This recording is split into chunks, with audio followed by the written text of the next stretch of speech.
சரக்கு அடிச்சிட்டு இருந்த டைமு. இப்போ அதை நிறுத்தி 10 வருஷத்துக்கு மேலே ஆச்சு. ஸோ இது வந்து ஞானவேல் கவனத்துக்கு.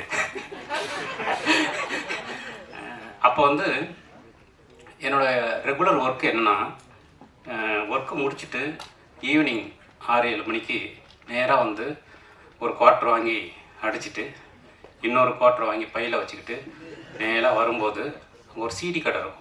அப்போ வந்து சிடி பிளேயர் ஒரு பிதாமகன் படம் வாங்குவேன்.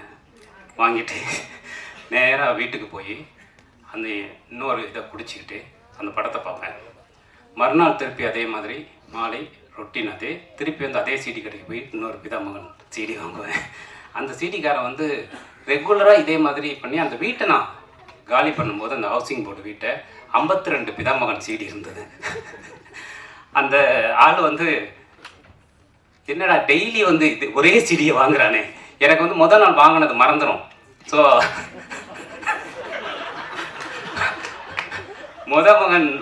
முதல் நாள் வந்து அதே படத்தை வாங்கணுங்கிறது மறந்துடும்.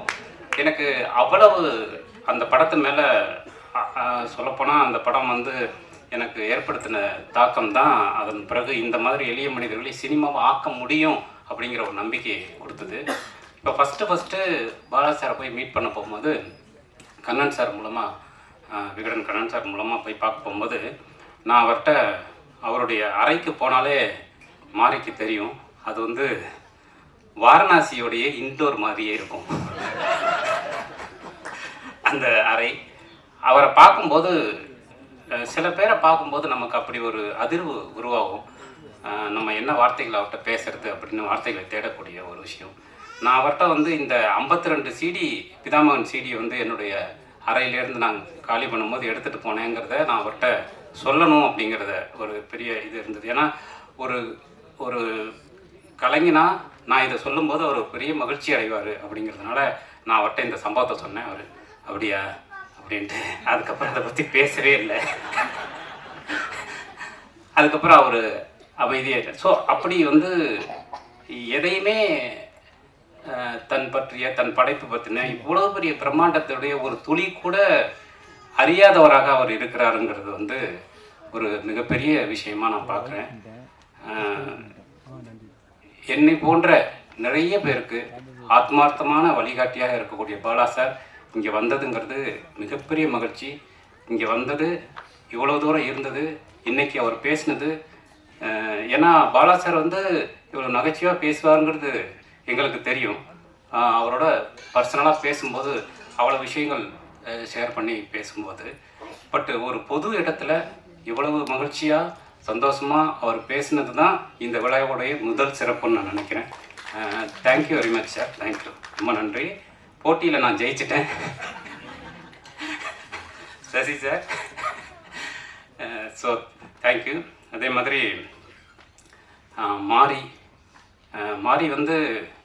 மாரியை பற்றி ஃபஸ்ட்டு வந்து கண்ணன் சார் தான் என்கிட்ட சொன்னார். அப்போ ராம்கிட்ட மாரி அசிஸ்டண்ட்டு,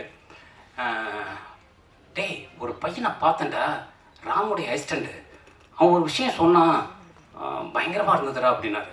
என்ன அப்படின்னா இந்த குடிக்கிறது தம் அடிக்கிறது அதை பற்றி கேட்கும்போது அப்போது மாரிக்கிட்ட நீ பண்ணுறது இல்லையா அது அப்படின்னோடனே, இல்லை இப்போ பண்ணுறதில்ல, இன்டர்வலில் இடி விழுந்தா செகண்ட் ஹாஃப் இப்படி தான் இருக்கும் அப்படின்னு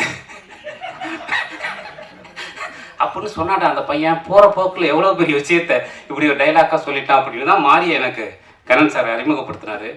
அப்படி நான் பார்த்த மாரி, அதன் பிறகு நான் வட்டி முதல் எழுதின பிறகு மறக்கவே நினைக்கிறேன் எழுதின மாரியை பற்றி எனக்கு மதிப்பீடு இருந்ததுங்கிறது கம்மி தான். பரியரும் பெருமாள் படத்தை 4 ஃப்ரேம்ஸில் நானும் ஹெச் வினோத்தும் பார்த்து முடிச்சுட்டு வெளியில் வந்து ஹெச் வினோத் ரொம்ப ரெஸ்ட்லெஸ்ஸாக இருந்தார். சார் என்ன சார் இது, என்ன எடுக்கிறாங்க பசங்க, என்ன எடுத்துட்டான், என்ன படம் சார் இது, எப்படி எடுத்துருக்கான் சார், எனக்கு ரொம்ப வெக்கமாக இருக்குது சார் அப்படின்னு சொன்னார் ஹெச் வினோத். எனக்கு அதை விட பல மடங்கு வெக்கமாக இருந்தது. அப்படியான ஒரு பெரிய அதிர்வை வந்து தமிழ் சினிமாவில் உருவாக்கின மாரி வந்து இன்றைக்கு வரைக்கும் அந்த அதிர்வு குறையாமல் தொடர்ந்து ஒவ்வொரு படத்துலையும் அடுத்த உச்சத்திற்கு செல்லக்கூடிய மாரி வந்து எனக்கும் ஒரு வழிகாட்டி தான். ஏன்னா ஒரு எளிய மனிதர்களின் கதைகளை பேசும்போது அதை வெற்றியாக மாற்றுறதுங்கிறது பெரிய விஷயம். அது நிறைய பேருக்கான கதவுகளை திறந்து வைக்கும். அதுதான் நிறைய பிரச்சனை. என்னை மாதிரியானவங்களுக்குலாம் அது ரொம்ப பிரச்சனை. ஸ்கிரிப்ட் எழுத ஆரம்பிக்கும் போதே எனக்குள்ளேயே ஒரு சென்சாரை ஓப்பன் பண்ணி வச்சுக்கிட்டு உட்காரக்கூடிய ஒரு ஆபத்தான சூழலில் இருக்கும்போது மாரி என் வெற்றி வந்து ஒரு பெரிய நம்பிக்கை வெளிச்சத்தை கொடுக்குது. மாரி வந்து இங்கே பேசின ஆத்மார்த்தமான வார்த்தைகள் இந்த படத்தை பற்றி அவ்வளோ பாசிட்டிவான விஷயத்தை எனக்கே ஏற்படுத்துது. Thank you very much. மாதிரி என்னுடைய குருநாதர் லிங்குசாமி சார், அவர் என்னை வந்து சினிமாவில் என்னை போன்ற ஒரு மனிதனை சினிமாவில் கரம் பிடித்து அழைத்து செல்வது அப்படிங்கிறது வந்து ஒரு பெரிய விஷயம். ஏன்னா எனக்கு நிறைய பயம் இருந்தது, அதே மாதிரி நிறைய சோம்பேறித்தனம் இருந்தது, நிறைய அலட்சியங்கள் இருந்தது. அதையெல்லாம் உடைச்சி என்னை இந்த இடத்திற்கு அழைத்து வந்ததில் லிங்குசாமியின் சார் பங்குங்கிறது ரொம்ப முக்கியமான விஷயம். அவருடைய அலுவலகம் எனக்கான ஒரு பள்ளிக்கூடமாக இருந்தது. அவர் இன்றைக்கு வந்ததும் ரொம்ப முக்கியமான விஷயமாக பார்க்குறேன். Thank you Lingusamy sir. அதே மாதிரி பிரேம்குமார், நான் அவர்கிட்ட சொன்னேன், நானும் அவரை சந்தித்ததே இல்லை, இப்போ தான் ஃபோனில் பேசுகிறோம். அவருடைய படங்கள் வந்து எகெயின் இந்த மாதிரி ஒரு படம், அதுவும் மெய்யழகன் மாதிரி படத்தையெல்லாம் எடுத்து கொண்டு வந்து இவ்வளோ பேர் ரசிக்க வைக்க முடியுங்கிறது இருக்கு இல்லையா, அமேசிங். உண்மையிலேயே அது வந்து ஒரு சினிமாவில் வந்து அது பெரிய விஷயம். அப்படி ஒரு கதாபாத்திரத்தை எழுதி, ஏன்னா அதெல்லாம் நாவலில் மட்டும்தான் சாத்தியம் அப்படிங்கிற சூழலை உடைத்து சினிமாவில் அதை வெற்றியாக மாற்றினதுங்கிறது ரொம்ப முக்கியமான விஷயம். நீங்கள் வரணும்னு நான் ரொம்ப விரும்பினது அதுக்காக தான், இந்த இந்த இந்த விஷயத்தை உருவாக்குனதுக்காக தான். Thank you very much. ஞானவேலு என்னோட மச்சான், அவன் வந்து என்னை பற்றி தொடர்ந்து அவதூறுகளை அவன் பரப்போதும், அவனை பற்றி தொடர்ந்து நான் அவதூறுகளை பரப்போதுமாக எங்களுடைய வாழ்க்கை வந்து விக்டோரியா ஹாஸ்டலில் தொடங்கின வாழ்க்கை. எனக்கு வந்து டெய்லி ஒரு தாய்மொழி மாதிரி அந்த விக்டோரியா ஹாஸ்டலை விட்டு கொடுத்த நண்பன் அவன். வந்து நான் அவனுக்கு கொடுக்க வேண்டிய கடன் வந்து ஒரு தனி அக்கௌண்ட்டு, அந்த அக்கௌண்ட்டுக்கு காந்தி கணக்கு கிடையாது, அது ஒன்றிய அரசின் கடன். அப்படி ஒன்று தான் அந்த அக்கௌண்ட்டுக்கு போட்டுக்கணும். ஏன்னா அதெல்லாம் நல்ல விஷயத்துக்கு தான் மச்சான் போணுச்சு. ஸோ அப்படி ஞானவேல் வந்து இங்கே வர்றதுங்கிறது ஒரு நண்பனாக, அவன் அதே மாதிரி ஒரு கலைஞனாகவும் ஜெய்பி மாதிரியான ஒரு படத்தை வந்து இந்திய சினிமாவிற்கு அளித்த மிக முக்கியமான ஒரு கலைஞனாக என் நண்பன் இருப்பதில் எனக்கு பெருமை. அவன் இங்கே வந்தது வந்து இன்னும் எனக்கான பெருமை. அதே மாதிரி மில்டன் சார் மிகவும் கவித்துவமான ஒரு மனிதர், அபாரமான ஒரு மனிதர். அவர் வந்து கொலுசுகள் பேசக்கூடும் மாதிரி ஒரு கவிதைக்கு மூலமாக எனக்கு அறிமுகமானவர். இன்றைக்கு ஒரு இயக்குனராக ஒரு பெரிய இடத்துல இருக்கிறவர் வந்தது எனக்கு பெரிய மகிழ்ச்சி. வெங்கடேஷ் சார் ஒரு அற்புதமான ஒரு மனிதர். எனக்கு வந்து நான் அவருக்கு ஃபோன் பண்ணி, சார் கமர்ஷியலாக எப்படி சார் ஒரு கதையை நரேட் பண்ணுறதுன்னு தான் நான் ஃபஸ்ட்டு அவர்கிட்ட கேட்டேன். ஸோ அந்த மாதிரி ஒரு ஸ்பேஸில் இருக்கிற ஒரு நல்ல நண்பராக இன்றைக்கு எனக்கு கிடச்சிருக்கிற வெங்கடேஷ் சார். ரவிக்குமார், அவரும் என்னுடைய ஆத்மார்த்தமான நண்பர். அவர் உள்ளிட்ட இங்கே வந்த அத்தனை பேருக்கும் வந்து இந்த நேரத்தில் நன்றியை நான் தெரிவிச்சுக்கிறேன்.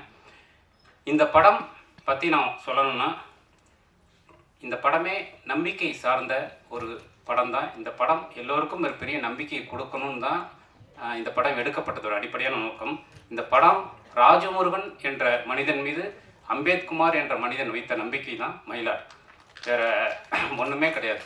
அந்த நம்பிக்கையில் உருவான படம் தான் இந்த படம். அம்பேத் என்ற ஒரு மனிதன் இல்லை என்றால் இந்த படம் உருவாயிருக்காது. ஸோ நான் ரொம்ப டவுன்ஃபாலில் இருந்தப்போ என்னை அழைத்து வாழ்க்கை வந்து நீங்கள் தொடர்ந்து ஓடிக்கிட்டே இருக்கணும் சார், ஒரு நாள் கூட உட்காந்துடக்கூடாது அப்படின்னு அடுத்த நாளே படம் பண்ணுறதுக்கான ஒரு அலுவலகத்தை எனக்கு தந்த அம்பேத்குமார் சாருக்கு ரொம்ப நன்றி சார். இந்த மாதிரியான ஒரு படம் வந்து நான் இந்த படம் ஜெயிக்கணும்னு மறுபடி ரொம்ப இயற்கையை வேண்டுவது வந்து அம்பேத்குமார் என்ற மனிதனுக்காக தான். அவர் என் மேல் வைத்த நம்பிக்கை வந்து பொய்யாகக்கூடாது அப்படிங்கிறதுக்காக தான். அவருக்கு அடுத்து இந்த படத்தை தன் தோளில் முதல் நாளிலிருந்து சுமந்து இதை எப்படியாவது இந்த சந்தையில் கூவி வித்துடணும் அப்படின்னு இதை ஒரு தன்னுடைய தோளில் சுமந்தது வந்து திங்க் மியூசிக் சந்தோஷ் தான். அவர் தான் வந்து இந்த படத்தை பார்த்த நாள்லேருந்து இந்த படத்தை பற்றி எல்லாத்தையும் பேசி இன்றைக்கு வரைக்கும் என் கூடவே இருந்துகிட்டு இருக்கிறது திங்க் மியூசிக் சந்தோஷ் தான். அவர் வந்து ஒரு கட்டத்தில் என்ன ஆயிடுச்சுன்னா, இன்னைக்கு வந்து ஏன் இன்னைக்கு இந்த ஏரியாவில் ஈபி வரல அப்படின்லாம் அவருக்கு ஃபோன் பண்ணுற அளவுக்கு, யோ இதுக்கெல்லாம் ஏன் எனக்கு ஃபோன் பண்ணுற அப்படிங்கிற அளவுக்கு வந்து அவர் அவ்வளவு அவர் ஒரு ப்ராப்ளம் அப்படின்னா சந்தோஷ் வந்து அந்த இடத்துல இருந்தாருன்னா அது கிளியர் ஆகும் அப்படிங்கிற ஒரு விஷயத்தில் எனக்கு கிடைத்திருக்கக்கூடிய சந்தோஷ். சோமு எப்போவுமே என்னுடைய ஆல் டைம் டார்லிங்னு அவரை சொல்லுவேன். அவர் வந்து ஒரு மகத்தான ஒரு கலைஞன். இந்த படத்துலையும் அவர் சைசார் சொன்ன மாதிரி கடைசி நேரத்தில் வந்து கை கொடுத்து கூடவே நிற்கிற சோமு.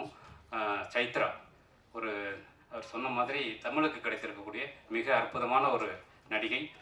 இந்த படத்தில் அவங்க ஃபஸ்ட்டு வந்து கால் ஷீட் அந்த மாதிரி பிரச்சனைலாம் இருந்தது, அதெல்லாம் பிரேக் பண்ணி கதையை கேட்டவுடனே உடனே வந்து நடித்து கொடுத்துருக்காங்க. உண்மையிலே தொடர்ந்து அவங்களுக்கு தமிழ் சினிமாவில் ஒரு மிகப்பெரிய எதிர்காலம் இருக்குது அப்படின்னு நான் நினைக்கிறேன்.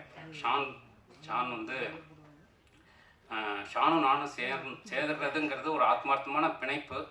அது வந்து இசை மட்டும் இல்லை, நிறைய அதுக்குள்ளே இருக்குது. இலக்கியம், அரசியல், எல்லாம் சமூகம் சார்ந்த அத்தனையும் ஷான்கிட்ட விவாதிக்கலாம். அதெல்லாம் சேர்ந்து தான் அவருடைய இசையாக வருது. அதனால் எப்போவுமே ஷான் வந்து என் கூட இருப்பார், அவர் இசை என் கூட இருக்கும். மயிலாடில் அது இன்னும் அடுத்த கட்டத்தை அடைஞ்சிருக்குன்னு நான் நினைக்கிறேன். நீரவ் சாருக்கு அவருக்கு ஹைதராபாத்தில் ஒரு ஷூட் இருந்ததுனால வர முடியல. இந்த படத்துக்கு அவருடைய ஒளிப்பதிவுங்கிறது ஒரு மிகப்பெரிய பலம். சத்யராஜோட எடிட்டிங், அவர் பல நாட்கள் வந்து அவருடைய வீட்டிலேயே இருந்திருக்கோம், இரவு பகலாக அவர் கூடவே இருந்திருக்கார் துணையாக. ரொம்ப அற்புதமான விஷயம். ஆர்ட் டைரக்டர் பால்ராஜ் உள்ளிட்ட அத்தனை பேருக்கும், என்னுடைய கோ டைரக்டர் செல்வபாண்டி உள்ளிட்ட அத்தனை பேருக்கும் இந்த நேரத்தில் நான் நன்றி தெரிவிச்சுக்கிறேன். தன் வாழ்நாள் முழுவதும் அகிம்சையை பேசிக்கொண்டே இருந்த காந்தி துப்பாக்கி குண்டுக்கு பலியானார். இன்றைக்கு இந்தியாவின் சீர்திருத்த முகமாக பார்க்கப்படுகிற, உலக அரங்கில் இந்தியாவின் சீர்திருத்த முகமாக பார்க்கப்படுகிற அண்ணல் அம்பேத்கர் தனது சொந்த ஊரில் தேர்தலில் மக்களால் தோற்கடிக்கப்பட்டார்.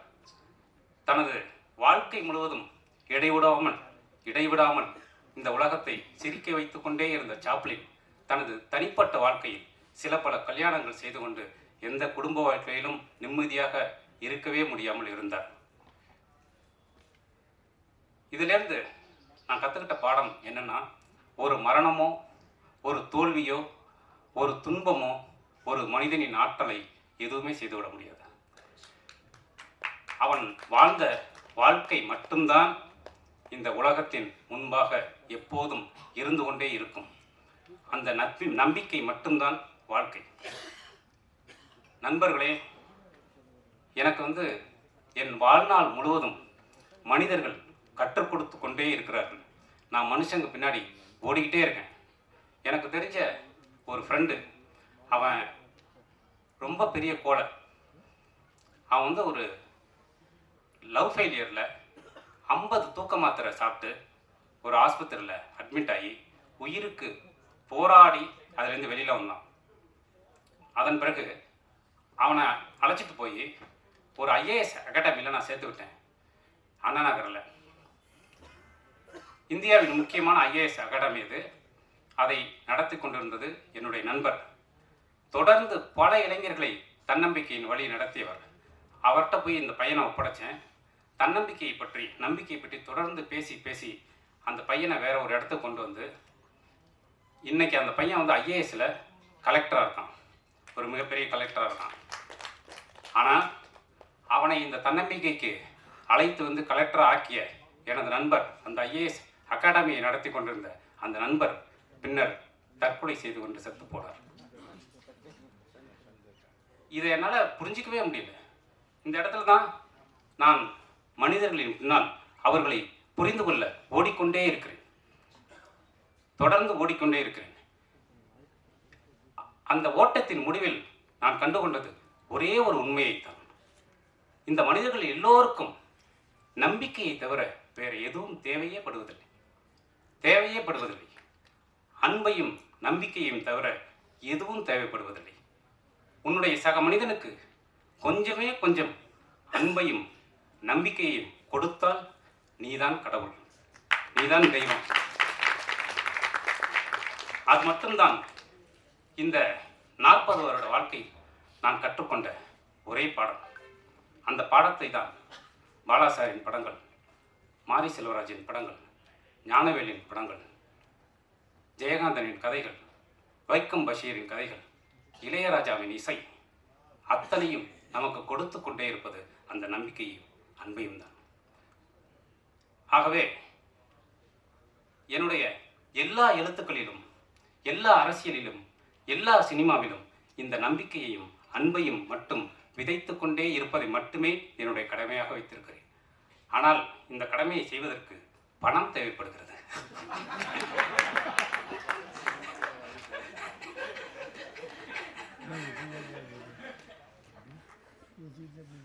அந்த பணத்தை சம்பாதிக்கும் அளவிற்கு அறிவாளியாக என்னை இயற்கை படைக்கவில்லையே. அதை மட்டும்தான் இப்ப நான் கத்துக்கணும்னு நினைக்கிறேன். அதனால எப்படியாவது இந்த மாதிரியான படங்கள் வெற்றி பெற வேண்டும் என்று நினைப்பதற்கு தேவை, நான் நினைக்கிற ஒரே விஷயம் அதுதான். அன்பையும் நம்பிக்கையும் விதைப்பதற்கு இந்த வியாபார சூழலில் பணம் தேவை. அந்த பணத்தை எப்படியாவது மீட்டு தயாரிப்பாளரிடம் கொடுத்து விட வேண்டும். அதனால் இந்த படம் ரிலீஸ் ஆகிற நேரத்தில் நான் ஒரே ஒரு நொடிக்காக தான் காத்திருக்கிறேன். அது இந்த படம் வெற்றி என்கின்ற நேரத்தில் எனது தயாரிப்பாளர் அம்பேத்குமாரின் முகத்தில் பூக்கிற ஒரே ஒரு புன்னகைக்காக மட்டுமே நான் காத்திருக்கிறேன். அதை நிச்சயமாக இந்த சமூகம் திருப்பி தரும் அப்படின்னு நான் நம்புகிறேன். இந்த நேரத்தில் தொடர்ந்து என்னுடைய பயணத்தில் என் கூடவே இருக்கக்கூடிய என்னுடைய மனைவிக்கும், யுகபாரதி அண்ணனுக்கும், ஏன்னா அவரை பற்றி நான் தனியாக பேசலை, அவர் தான் நான் அப்படிங்கிறதுனால தனியாக பேசலை, என்னுடைய குடும்பத்தாருக்கும் நெகிழ்ச்சியான, ஏன்னா அவங்க இல்லைன்னா இந்த விஷயத்தை பீஸ்ஃபுல்லாக பண்ண முடியாதுன்னு உங்களுக்கும் தெரியும், எனக்கும் தெரியும். இந்த நேரத்தில் எல்லோருக்கும் நன்றியை தெரிவித்துக் கொள்கிறேன். இங்கே வந்திருக்கக்கூடிய பத்திரிகை நண்பர்கள், இணையதள நண்பர்கள் அத்தனை பேருக்கும் நன்றி. பார்த்துவிட்டு உங்கள் கருத்துக்களை பதிவு செய்யுங்கள். நன்றி, வணக்கம்.